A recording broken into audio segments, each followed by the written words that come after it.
Have you ever wondered why our government seems to be happy to let in as many immigrants as wants to come in? Well, apparently it's about our GDP, our gross domestic product. It makes the figures look good. It makes us look like we're a really thriving economy, even though for individuals, our individual GDP isn't that great. And I heard this from the economist and investment writer Nick Hubble, who I interviewed on the Money Magpie Invest podcast recently. Here's what he had to say.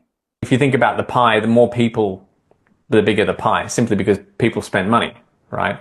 And there's an interesting confusion then when you say, well, per person, that doesn't necessarily mean that per person slice of the pie is growing. So you can have a pie that's getting bigger and bigger, but it is because you're adding more people, and so actually each person's slice is getting smaller and smaller, even while the pie is growing. Now, politics is obsessed with the size of the pie. It tends to not mention so much whether the per capita, whether the slice is growing. And so what's happened, for example, in the UK and Australia recently is we've had recessions on a per capita basis. So each person's slice is shrinking, even as the pie is growing. GDP is still growing. In the UK, on and off. In Australia, it is still growing.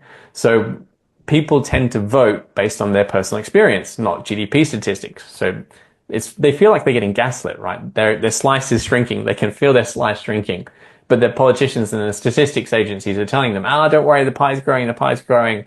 And so that divergence is causing a lot of angst and anger.